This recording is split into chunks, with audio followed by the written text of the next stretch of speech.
최근에 이기 신도시가 우려하는 것과 달리 집값이 많이 뛰고 있다. 자, 예를 들자면 광교 신도시도 많이 올랐고 동탄 이 신도시도 많이 올랐죠. 좀 우려했던 뭐 양주 옥종 신도시도 미분양을 털고 많이 올랐고, 또 검단 신도시도 미분양이 적재돼 있었는데 다 해소가 됐다. 뭐 이런 얘기들이 나오고 있고, 또 파주 운정 신도시도 6억을 돌파했다. 자, 이렇게 이기 신도시가 승승장구하고 있고 또 그런 기사가 나오고 있는데, 과연 앞으로도 계속 승승장구할 수 있을지 제가 거기에 대해서 예측을 한번 해보도록 하겠습니다. 네, 장대장TV 시청자 여러분 안녕하십니까? 장대장입니다. 요즘에 저희 영상에 대해서 댓글도 많이 달아주시고 반응을 보여주신 것에 대해서 감사하게 생각합니다. 자, 최근에는요, 우리가 3기 신도시에 대해서 계속 여러 가지 분석을 해드리고 있는데, 3기 신도시를 발표할 때 2기 신도시 주민들이 굉장한 반발이 있었습니다. 특히 일산 쪽이라든지 반발이 많이 있었는데, 자, 오늘 이 기사는요, 이런 내용입니다. 2기 신도시가 후끈하다. 시세 뛰고 미분양 줄었다. 야, 2기 신도시가 검단 신도시 같은 경우도 초반에 미분양도 굉장히 많아졌다는데 최근에 어떻습니까? 검단 또 뜨겁죠. 예. 자, 그렇다고 한다면 이 부동산이 이렇습니다. 이렇게 미분양 난다고 하더니 또 뜨거워지고, 이게 이제 늘 변하거든요. 서울의 왕십리 그 뉴타운 같은데, 텐지힐즈나 이런데 미분양 났어요. 미분양 나서 5년 동안 양도세 면제라든지 이런 카드를 꺼내 들었는데 지금 어떻습니까? 거의 엄청나게 뛰었잖아요.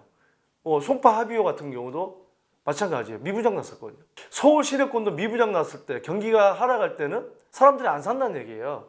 자, 우리가 여기에서 보면 하락하는 시기에 미분양 나와서 이런 어떤 세제 혜택도 주고 나중에는 언젠가 뛸 수 있겠구나, 이런 어떤 과거에 이런 공부들을 가지고 또 여러 가지 미래를 예측을 해야 된다는 것도 이런 메시지를 여러분들에게 드리고 싶습니다. 자, 그렇다고 한다면 오늘 2기 신도시가 뜨겁다고 하는데, 그러면 자, 1기 신도시 일산이라든지 분당이라든지 분당은 큰 상관없겠죠. 강남 접근성이 좋으니까. 근데 일산 같은 경우는 좀 3기 신도시 나오고 나서 여러 가지 반기도 많이 들고 했습니다만, 아이러니하게 또 결국에 그쪽에 또 국회의원 선거 때 파란색이 또 됐습니다. 아이러니하게 합니다만, 우리가 정치 경제라는 게 이렇게 알 수가 없어요.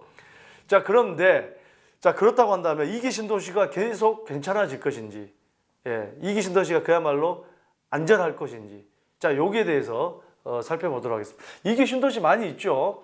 광교도 해당이 되고, 파주 운정 신도시도 해당이 되고, 검단 신도시도 해당이 되고, 한강 신도시, 김포한강 신도시, 이런 많은 지역들이 있습니다.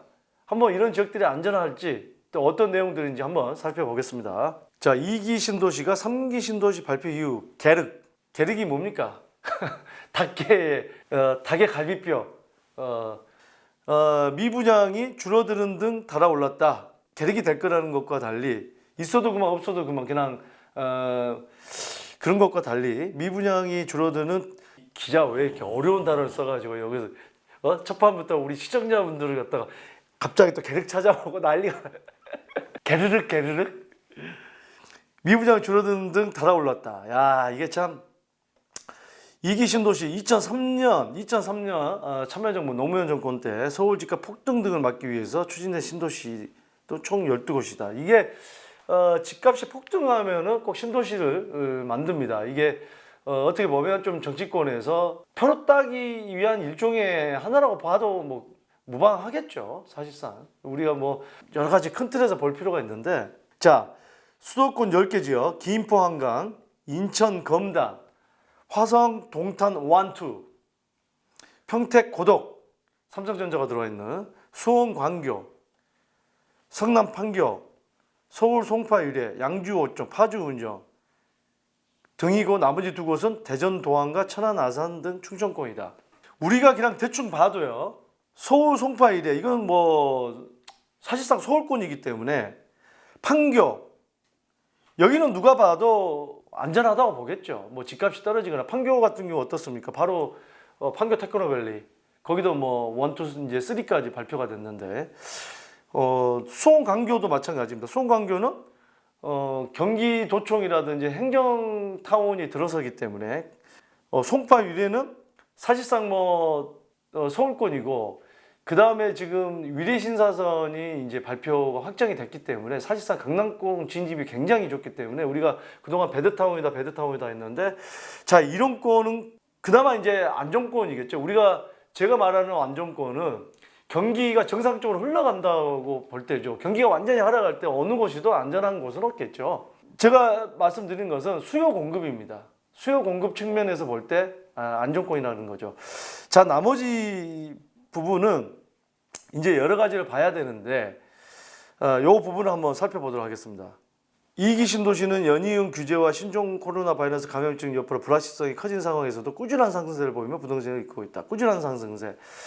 자, 이 부분을 알아야 됩니다. 지금 이 상황에서 왜 꾸준한 상승세를 보이고 있냐. 자, 결론부터 좀 말씀을 드리자면은, 자, 어떻습니까? 이 지역들은 어디든 마찬가지입니다. 파주 운정도 마찬가지고 양주 옥정도 마찬가지고 구도심이 있어요. 구도심에 살던 분들이 새 아파트로 이사하고 싶어 하잖아요. 그리고 이 새 아파트 들어서는 곳이 다 GTX에 가까운 곳. 뭐 파주 운정도 바로 거기 푸르지오 앞에 GTX 운정역이 들어서고, 옥정은 바로 들어서지는 않죠. 그쪽으로 들어서죠. 지금 현재 1호선 여기 들어서는 그쪽으로 들어섰는데 바로는 GTX역은 들어서지는 않고요. 어쨌든 이 GTX 노선과 교통망 확충에 따라서 같이 가파른 걸 보이고 있다. 그래서 새 아파트가 들어서면 구도심에 살던 사람이 들어옵니다. 그래서 이제 가격이 올라가는 거고, 세입자가 이제 이렇게 들어서는데, 제가 이제 결론부터 말씀을 드리면, 3기 신도시가 들어서면 만약에 입지가 더 좋고 GTX역이 들어선다거나 교통이 더 좋은 입지라든지 뭐 교통이 더 좋은 쪽에, 입지라는 거는 서울과 더 가까운, 교통이라는 것은 GTX역이 들어서서 서울로 바로 들어서 교통이 있는 거, 이런 쪽에 새 아파트가 들어선다면, 일단 이걸 보세요. 아파트 가격이라는 거는 초반에 이 신도시가 들었을 때는 굉장히 이 전세가가 낮죠. 이게 이제 전세가율이 50% 미만인 것도 많습니다. 40% 뭐. 동탄 이 신도시는 아파트 가격이 시범단지가 11억까지 30평대 올라가면서 거의 30%까지도 한동안 떨어졌는데, 이게 이제 채워지다 보면 전세가율이 올라가게 돼 있는데, 그래서 매매가를 다시 끌어올리는데, 이제 살던 사람이 상기 신도시가 생기면 또 새 아파트니까 또 세입자는요, 재계약 기간에 교통이 좋고 내 직장과 가까운 곳이고 새 아파트고 당연히 갑니다. 상업지랑 가깝고 쇼핑하기 좋고. 그러면은 이걸 보셔야 된다는 얘기예요. 지금 여러 가지로 가격이 올라가고 있고 뭐 한다고는 하지만, 상기 신도시가 내가 지금 살고 있는 곳에 내가 가지고 있는 아파트보다 더 좋은 입지에 많이 들어선다. 이거는 긴장을 해야 되는 거예요. 지금하고 또 분위기가 달라집니다. 이 부분을 알아야 돼요. 이기 신도시가, 금단 신도시가 미분양이었는데 왜 지금 좋아졌죠? 인천 지하철 2호선이 이제 안쪽으로 들어서서 가고, 9호선 연장이 계양역에 가까운 쪽으로 들어서고, 뭐 여러 가지 교통이 여러 가지 눈에 보이는 가시권에 이제 들어와 주기 때문인 거죠. 또 정부에서 불만들이 많으니까 이기 신도시에서, 그러니까 이기 신도시에 뭔가 더 확정적인 어떤 교통이라든지 이걸 계속 확정을 시켜 나가고 더 메시지를 주는 겁니다. 안심하게끔. 그런 부분이 더 분양을 많이 하게끔 하는, 수요가 많아지게 하는 거죠. 예, 그런 부분을 봐야 되겠죠. 광교 신도시와 동탄 신도시는 반년새 수억원 오름을 올랐죠. 자, 이 부분 한번 보겠습니다. 자, 어떤 곳이 이제 올랐는지. 여기 보시면은 광교 중앙역에 바로 있는 자이언 이스테이트, 이 아파트 지금 9년 차인 아파트인데 세대수가 1700세대고 33평형이요. 보세요. 12억 7천 8천까지 해서 13억 가까이 갑니다. 이게 이 작년까지만 해도, 지금 보시면은 이 작년까지만 해도 이 그래프를 보시면 거의 8억대 중반선이에요. 8억대 중반선인데 이렇게 오른 겁니다. 지금 1년 사이에. 그 다음에 동탄 이신도시, 동탄역의 바로 초역세권이죠. 동탄역 더샵 센트럴시티. 자, 6년 차인 이 아파트 874세대고요. 이게 이제 10억 5천, 2월 15일 날 10억 5천까지 거래가 됩니다. 이것도 마찬가지예요. 이것도 8억 이 정도 하던 게 12억 5천까지 올라간 거예요. 순식간에, 작년에. 동탄, 제가 예전에 동탄 이신도시 아주 유망하다 했을 때 사람들 비웃었죠. 네, 10억 올라간다. 제가 부동산 삼국지나 이런 방송에서 얘기 다 비웃어요. 댓글 달고. 댓글 막 저를 공격합니다. 예. 공격해 보세요. 공격하면 할수록 저는 더 강해질 겁니다.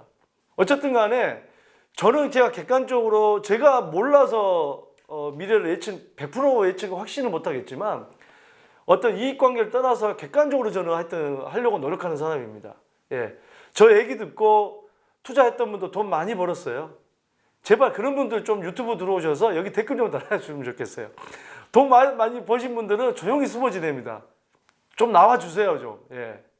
자, 계속해서 이제 양주 옥정 신도시도 이제 보시면은 양주 지금 보시면 이편한 세상 양주 신도시 2차 이 아파트도 3억 9천 4억. 자, 이 양주 옥정 신도시도요 미분양되고 가격이 안 올랐습니다. 근데 이제 지금 2018년 5월에 입주한 이제 3년차가 됩니다만 이런 아파트들도 6억이 갑니다. 6억이 미분양되고. 자, 지금까지는 좋습니다. 타이밍이. 앞으로를 이제 또 봐야겠죠. 영원한 건 없습니다. 영원한 건 여러분들에 대한 저의 마음이겠죠. 예. 항상 제가 객관적으로 보고 열심히 공부해서 여러분들에게 알려준다는 저의 마음은 영원하다고 할 수 있겠어요. 모르겠습니다. 변심할지 제가. 구독자 수가 빨리 안 늘면 이제는 협박으로 가겠습니다. 협박으로. 예? 소문 좀 내고 예? 본인만 보려고 하지 마시고. 예. 자, 파주 운주형 신도시죠. 여기가 이제 GTX 여긴가 그렇습니다. 지금 제가 이거 캡처해 놓은 거라 여긴가 하여튼 그래요. 프루지오가 이게 보세요. 6억 지금 2천까지 갑니다. 6억 2천. 6억 1,500이 4월 4일날 거래됐습니다. 16층이. 이게 2018년 7월에 입주한 건데, 야, 참 6억이 넘어갔어요. 그때 뭐 5억이 넘어가겠냐, 5억 중반 간다, 6억까지 갑니다. 6억까지. GTX가 안 들어섰잖아요. 아직 안 들어섰습니다. 예. 자, 여기도 운정 신도시도 GTX 여기 들어서기 때문에 앞에 있는 킨텍스역, 그 앞에 뭐 대공역에 이제 창릉 신도시 이름이 생각이 예. 그게 들어서면 과연 어떻게 될 것인가? 타격은 어느 정도 받지 않겠어요? 제가 이제 마무리를 하면서 제가 말씀을 좀 드리겠는데, 자, 어쨌든 간에 자, 이런 쪽을 이제 봐야 되는데, 자, 여기가 창릉 신도시죠. 창곡이 아니고 창릉 38,000 가구. 근데 지금 파주 옥정 운정 신도시가 여기에 있고 양주 쪽은 이제 더 올라가죠. 옥정 신도시는 바로 그 GTS가 들어서는 것도 아니고. 자, 이렇게 될 때 과연 양주 옥정도 한번 생각을 해 보셔야 됩니다. 제가 이런 얘기를 하면 그 지역에 계신 분들이 뭐 그 지역 아파트 깎아내리냐 비하하냐 막 이게 저를 공격을 하시는 분들 계시는데 저의 생각입니다. 여러분들이 그걸 받아들여지든 안 받아들여지든 여러분들이 그 판단하시라는 거. 저는 도움을 드리려고 하는 거지. 제가 그거 아무 이익 관계도 없어요. 그 오해를 하시면 안 됩니다. 오해를 해도 저는 제 마음은 변하지 않겠지만. 김포 한강 신도시도 보세요. 여기도 김포 도시철도가 들어서면 굉장히 많이 오를 거라고 생각했는데 안 올랐어요.